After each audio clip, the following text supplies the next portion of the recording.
The following is a hockey podcast out of Vancouver and Surrey, British Columbia. It'll only consist of a lot of puck talk and even more BS, or in actual words, banter and satire. Enjoy, and as always, go Canucks go. All right, Vancouver, pat yourselves on the back if you're a fan of the Vancouver Canucks, because guess what? You might have two of the best centers in the NHL. Are Mill and Pettersson the best center duo in hockey? More on that next here on Locked On Canucks. You're Locked On Canucks, your daily podcast on the Vancouver Canucks. Part of the Locked On Podcast Network, your team every day.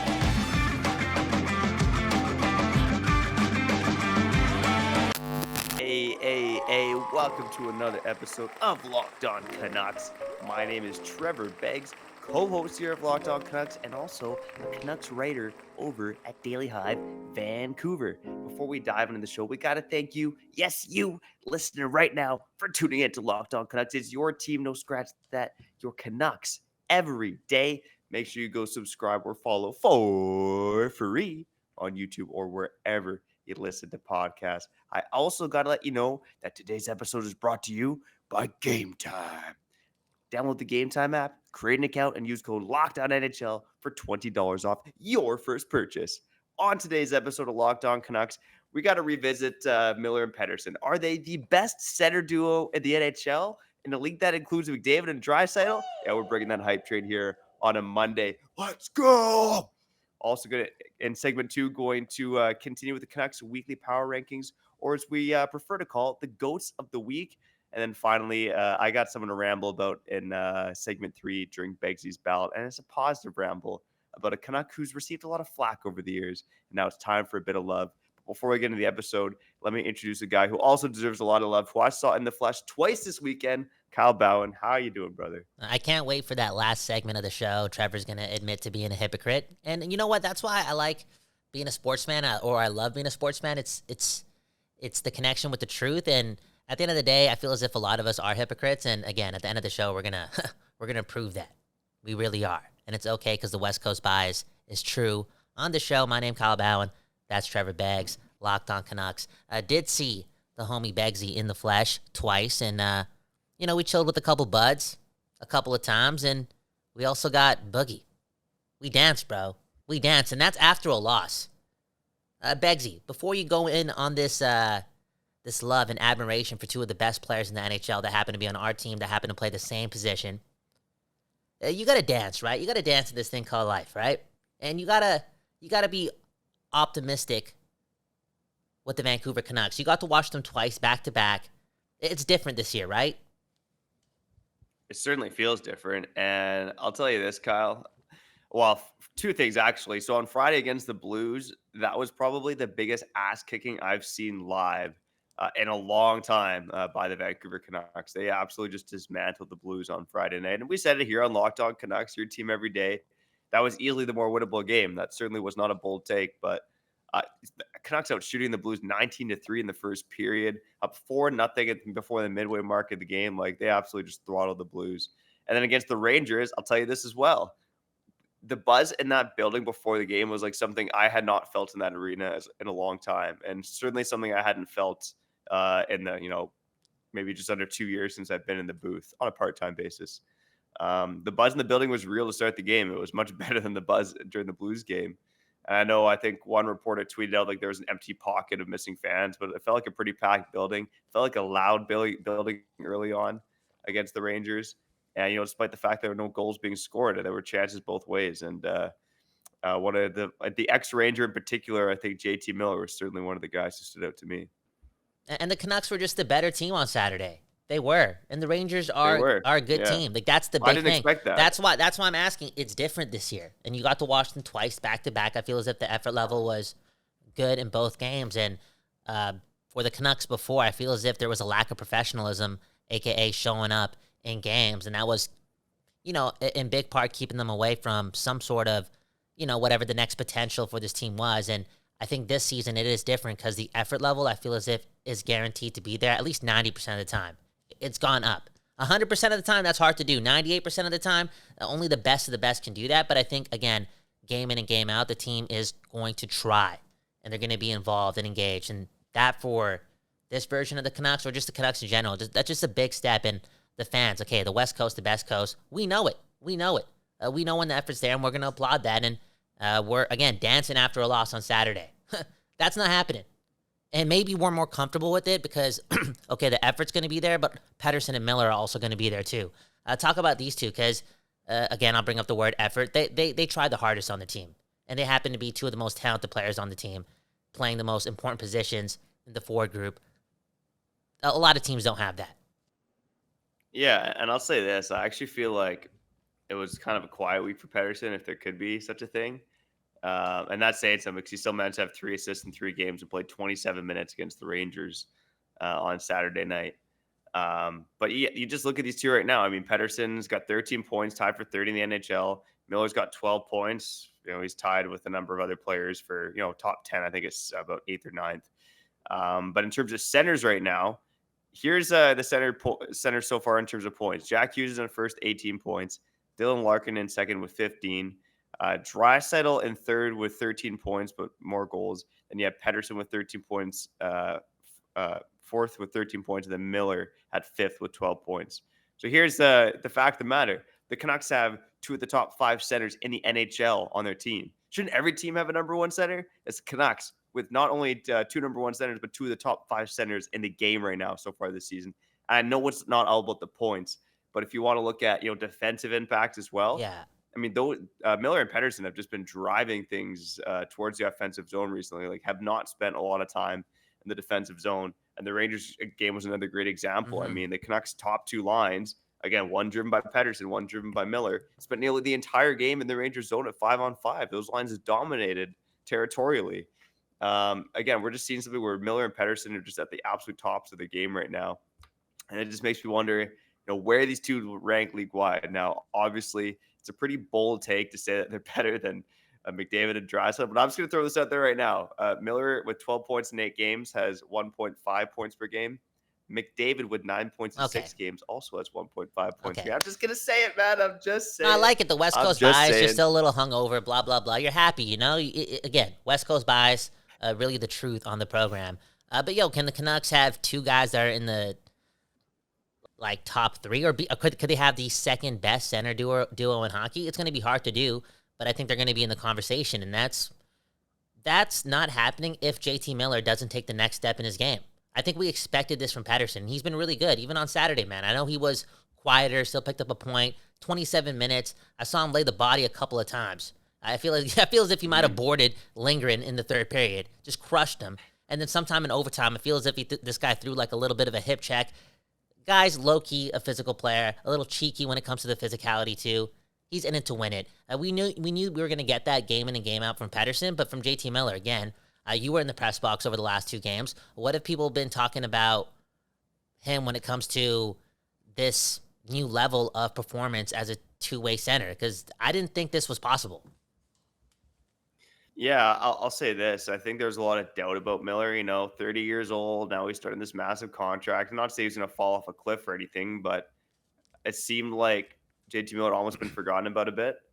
We almost forgot how good he can be. Yeah. And, last season under Tocchet, he's playing at a 100-point pace. And, you take that sample size with a grain of salt. But, Miller has every part looked that player this season. I wouldn't even say that. Like, how many times, Kyle, over the past couple seasons have we said that even when this team has been bad, it's been Miller driving the bus? Mm-hmm. Well, that's what it feels like right now. There's been a number of Canucks who have played well, but it really feels like Miller is the bus driving this team right now. Damn. Like it feels like he is the leader on the ice. And even against the Rangers, Canucks are down 1-0. It's Miller scoring the power play goal at the net front, which we haven't seen too much to kind of kick things off. So who knows how long it'll keep up. But right now, I mean, JT Miller. And by the way, a guy dressed up as a Playboy bunny for Halloween. Like, you got to be feeling yourself if you're going to dress up as a Playboy bunny. Nah, you just got to be yourself. Beggsy, you would do that too. I saw that costume. Like, you know what? These 2 30-year-olds could be best buds, man, because Beggsy would do that as well. Dude, when you're 30, man, you got to keep it fresh. You got to keep it light, and you got to have fun. And I think JT Miller is not having fun being a loser. Like, he's done with that. And he's going to will this team to be involved in games / do whatever it takes to help this team win. And I think all the Canucks are kind of following suit, but it's nice when it's been, how many games have we played? We've played 8 games. It's been pretty clear that Hughes, Pettersson, and now Miller, again, that's a surprise here. Those 3 guys with that much skill are going to be involved and engaged every game. JT Miller, like, can one person be the most valuable piece to that equation / be the biggest X factor all in one sentence? I didn't think so, but JT Miller, like, this new level to whatever he's bringing to hockey is a surprise and well worth over $8 million a year. Yeah, I'd be curious to see the Athletics player cards right now because I bet his value is somewhere in the 10+ million range. I mean, the Yeah. guy's been unbelievable. And let's touch on this quick before we wrap up here in segment one. You talked about how the Canucks could have the second best center duo in hockey. I mean, I have the Athletics rankings, the center duo rankings up from earlier this month. Obviously, McDavid and Draisaitl on a tier of their own. And second, these guys were also in a tier of their own, and it's Jack Hughes and Nico Hischier, which makes sense. Jack Hughes, pushing, going to be a Hart candidate, if not a Hart winner soon. I might even be the Hart favorite right now, really early in the season. Nico Hischier, Selke nominee.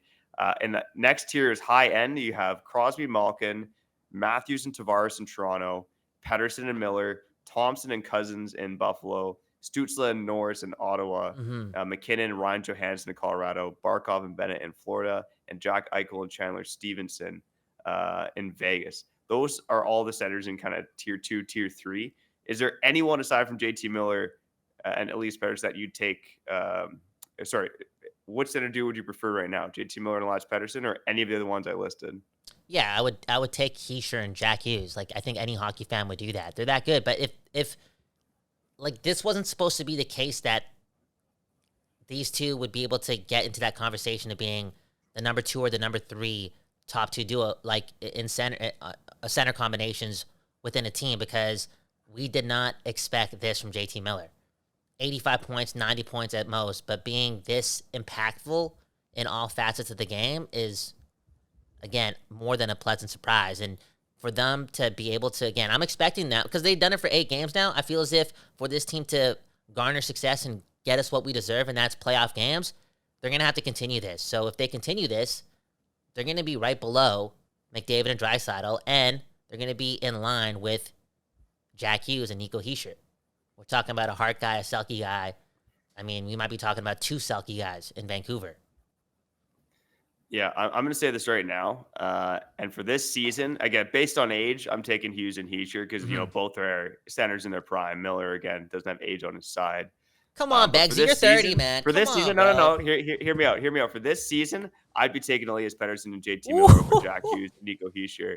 I know Jack Hughes is leading the league in points, but I think Pettersson's pretty close. I think Pettersson can get on Hughes' tier. And right now, I think Miller is far superior to Nico Hischier. I mean, Nico Hischier has 2 points in 7 games, and now he's injured. Again, we're talking about the duo here, and I would be taking Miller and Pettersson over pretty much anyone in the league right now, not named McDavid and Draisaitl in terms of center depth.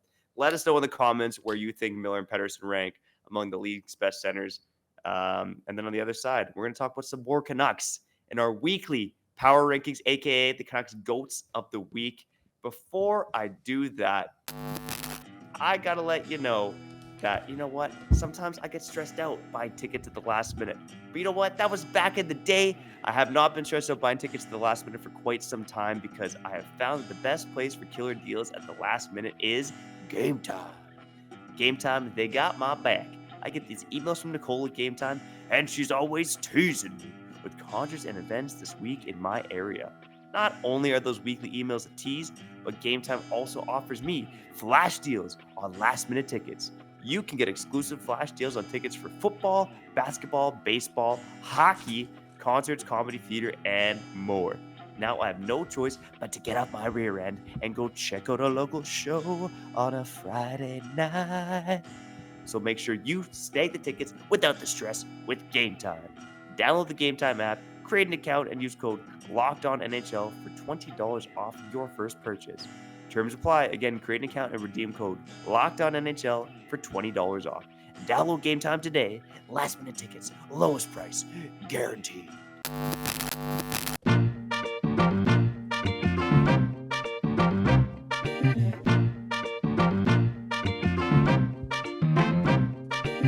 Okay, we back on another episode of Locked On Canucks. My name's Kyle Bhawan. More importantly, that's Trevor Beggs. But even more important than that, this is the show where we give you your Canucks every day. Like and subscribe if you did enjoy the episode, and if you didn't, don't do it. Don't do it. Stop lying to yourself.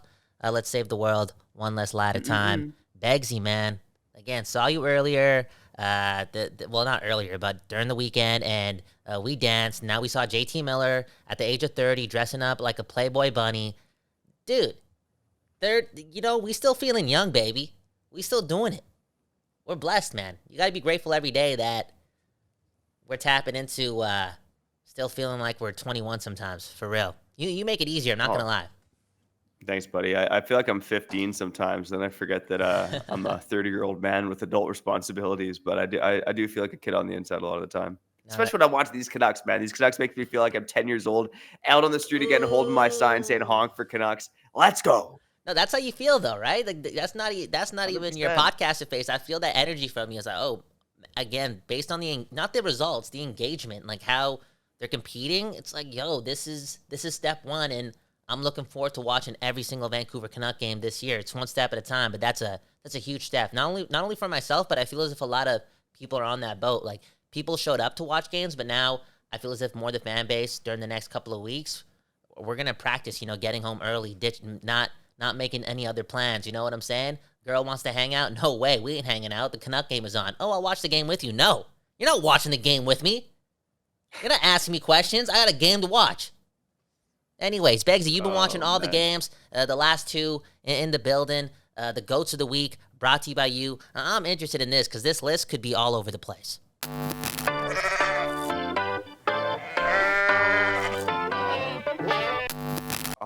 All right. So we debuted this last week, the Canucks weekly power rankings. We're going to call it the GOATs of the week. And yeah, it's, again, choosing the 5 best Canucks this week, of the past week, I should say. And then we'll look at the yearly power rankings as well, or the yearly GOAT rankings, maybe we'll call it. But I'll start with number 5, Thatcher Demko. He picked up his first shutout of the season. It's actually only his 4th shutout in 162 career NHL games. And I was in the scrum with Demko on Friday, and he kind of alluded to that as well. He said, it's nice to get. It hasn't happened very often. So, and then after he said that, I looked it up, and I'm like, damn, this guy has not had many shutouts. He actually, all 3 of his previous shutouts came in 3 separate seasons. So he's never had more than 1 shutout in a full season. So he mentioned this on Friday, but nice to get that first shutout early. I like the question. The question you asked him, though. You asked him a question about what he's been seeing from Hronek and Hughes, and I think you were looking for more of a descriptive answer, but he just told you sarcastically, like, yo, like, those guys are just always in the offensive zone. But it would have been interesting to see what he would say about those two as a pairing. I know he hasn't had the best pairings in front of him, but he's been having the best eye on the ice for a long time. You know what I'm saying? Just watching it all play out in front of him, and even if he hasn't had it, I know he's seen live a lot of great pairings in the league. Yeah, 100%. I mean, it was honestly, it was a great response. I thought he was kind of making fun of me at first, and then I was like, no, that's a golden answer. Yeah, don't be insecure, man. Just take a breath, man. It's all good, baby. Good question. Yeah, no, it's the way he just kind of like chuckled when I asked the question, but he knew he had a good response for it. But glad I was able to get that quote and get it out to the people. At number 4 and 3, I'll kind of group these guys together on the GOAT rankings because I think they are more not the stars on the team, maybe a little bit of bold choices for the week. But I have at number 4, Ilya Mikheyev. At number 3, my guy, Phil DiGiuseppe, baby. There we go. I love it, man. So both these guys had 2 goals in 3 games, goals in back-to-back games. Scoring against Nashville. Both scored against Nashville. Both scored against St. Louis. I had Mikheyev at 4. He's looked pretty good. Like you're starting to see that speed creep back into his game.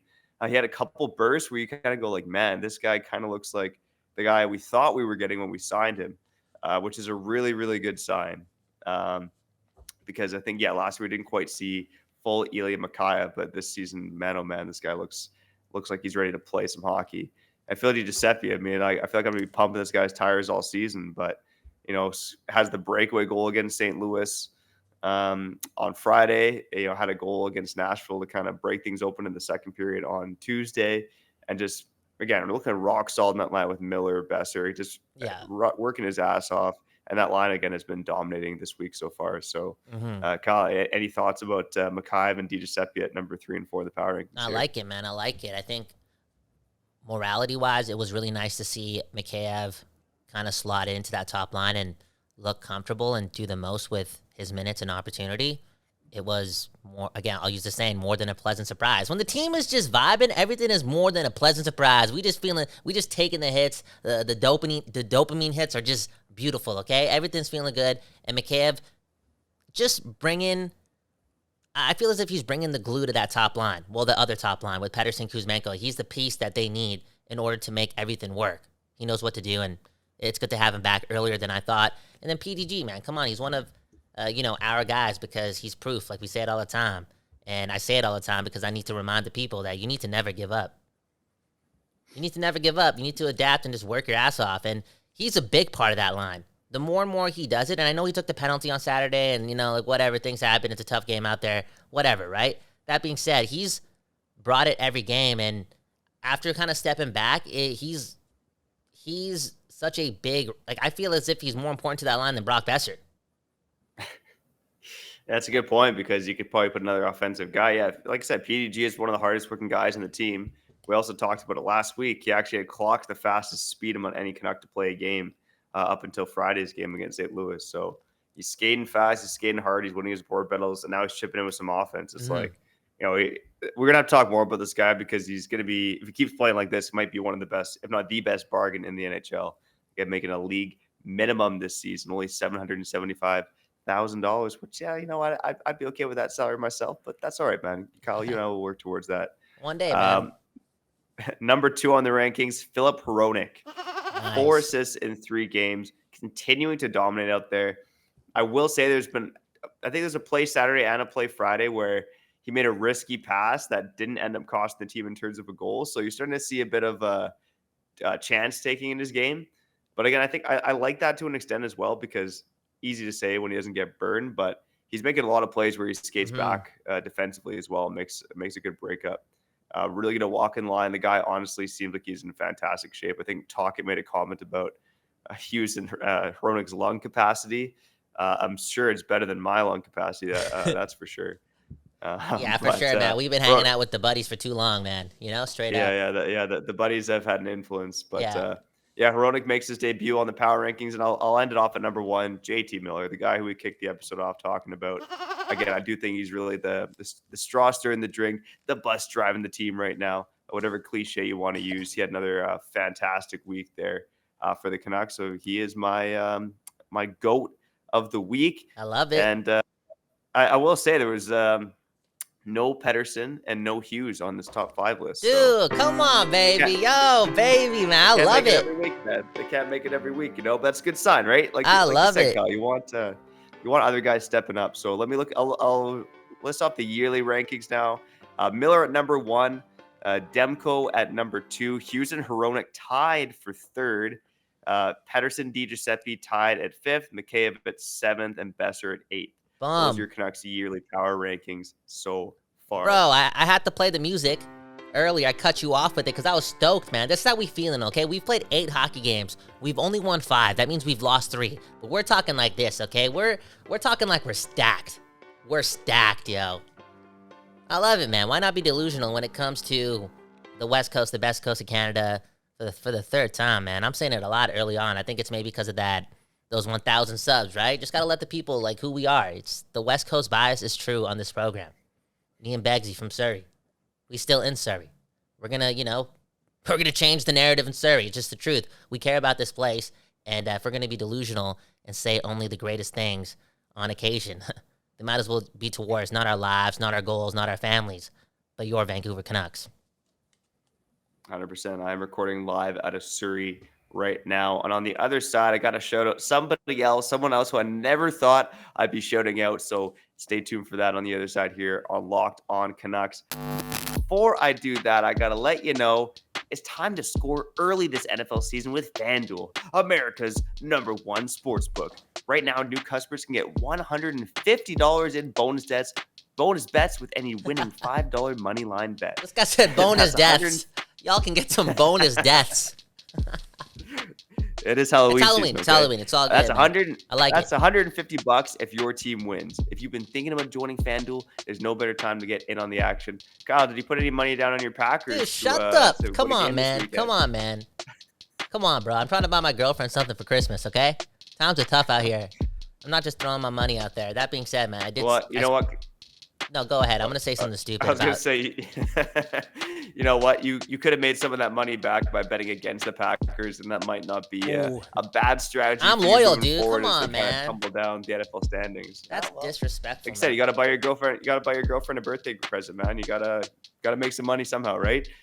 So if you are going to bet against the Packers or bet on anything NFL related, make sure you do so on FanDuel. The app is so damn easy to use. There's a wide range of betting options that include spreads, player props, overs, unders, and more. So visit FanDuel.com/lockedon and kick off the NFL season. FanDuel, official partner of the NFL.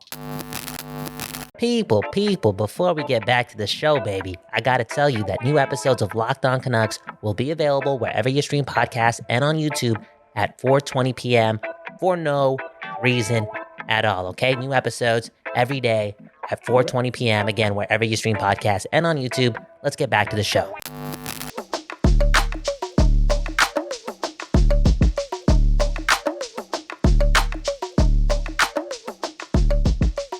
Okay, you're back on another episode of Locked On Canucks. My name is Kyle Bhawan. More importantly, that right there is Trevor Beggs. But even more importantly than that, this is the show where we give you your Canucks every day. About to get into Beggsy's Ballad. Maybe we'll sprinkle in some Common Corner. Who knows? Okay, the time is a-ticking. But before we do that, got to ask that question and got to ask it every day to your people. How you doing, Trevor? I couldn't be better, buddy. You know, saw 2 great hockey games at the Raj this weekend, and I saw you twice. I mean, what more could I ask for? I don't know, breakfast with your family? I don't know. Oh, yeah, well, that too. But. Let's get into it, man. Beggsy's Ballad. I'm excited to hear who you have to shout out because I have a feeling I know who it is, and I think I want to say something too. Anyways, Beggsy's Ballad on Locked On Canucks.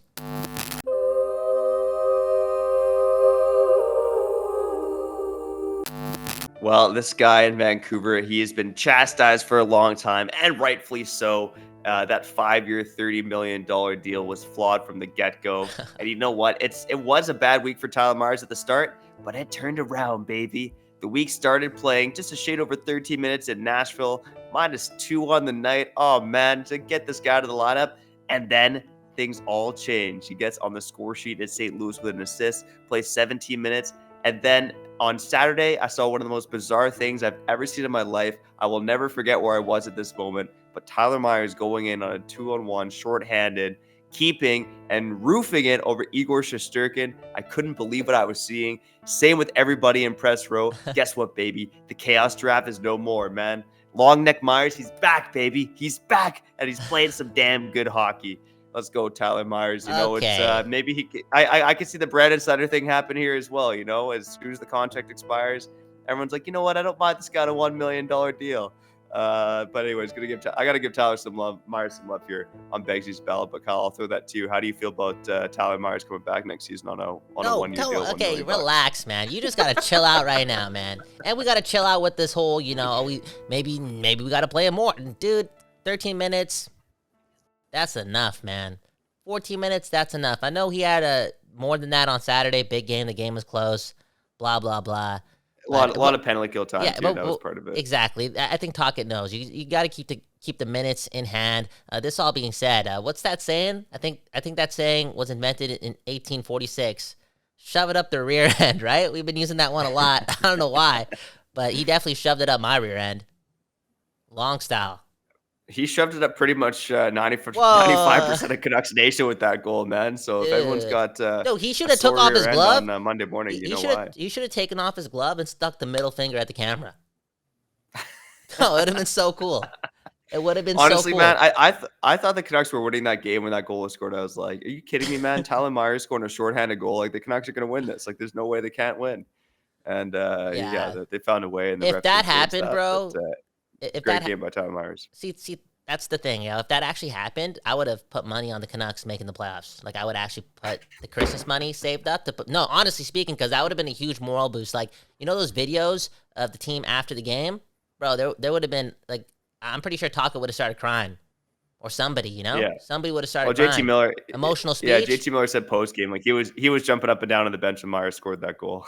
Yeah, there you go. So it would have been a moment for the boys. And, I mean, I hope that Myers just continues to play with confidence, but also not try to do too much. You know how you brought up how Hronek had a couple turnovers over the weekend, blah blah blah. He also cleared the puck out of the zone over the glass during a penalty. All that stuff. Some players, when they put a bunch of games together that go really well, they turn that confidence and good mojo into delusion, They think they got it. They think they're playing Pee-wee again and they can do it all, and it's not what gets you there, It's a different level. It's just the truth. It's some sort of distorted reality, but you can't use that complex when you're in an environment full of that level of profession, where you're talking about the best of the best. You're not in Pee-wee, chill out. Things happen, but those were outlier situations, and for this team to be successful, you just gotta do different things, and that's simplify your game. I sound like an asshole. Yeah, it's really funny you mentioned that, because the shift, I don't know if people caught it, but the shift after Tyler Myers scored, he gets the puck again and he just starts like running around in the offensive zone. I think he like stick handled into the corner and then started to lose control. So kind of like just dumped it back around the net and like went back to the blue, like kind of like, oh shit, I should not be doing this. Yeah. No, good for him, man. Again, just keep shoving it up there and proving us wrong. We don't care, man. Locked On Canucks. We talk a lot of ish here, and if you're repping the city, and we're repping the city here, on Locked On Canucks, this side of the world, but those guys rep it on a different level, obviously, and also on a more heroic level. And if at any point they need to prove us wrong, please do so, because we're in it like you. We're all Canucks. Y'all do well, we do well, and we feel better. And yeah, Tyler Myers, as long as you're a Vancouver Canuck, it's not hate, it's just anger. You know what it's just anger. It's not hate. And because it's not hate, I still want you to do well. Okay, speaking of you, we're not doing Comment Corner on this episode. We're already over the budget, okay? Already over the budget on today's episode. It's just the truth. It is what it is. It's sad, but we'll get to that comment maybe tomorrow. And that's because we actually going to run a normal episode. No Rick Dollywall tomorrow. He's got to book another time with us next week. Things happen. Did he have something going on? Maybe. Or did Beggsy and Bhawan just can him and put him to the side because you and I still want to capitalize off this mojo? Maybe. It's Locked On Canucks. Your Canucks every day. Anyways, Beggsy, sign us out. Yeah, another great weekend of hockey, and we appreciate you for tuning in to us to hear about that great weekend of hockey here on Locked On Canucks. Whether you're an everydayer, an occasional listener, or a new subscriber, we appreciate the heck out of you for joining us. Coming up later this week on Locked On Canucks, going to recap the end of the homestand. The Canucks play Nashville again on Tuesday night, and also at some point we got to talk about these prospects, Canucks. We got a couple of them who are tearing it up. But we got to tear out of here, okay? I'm Trevor Beggs. That guy's Kyle Ballad, and you've been listening to Locked On Canucks.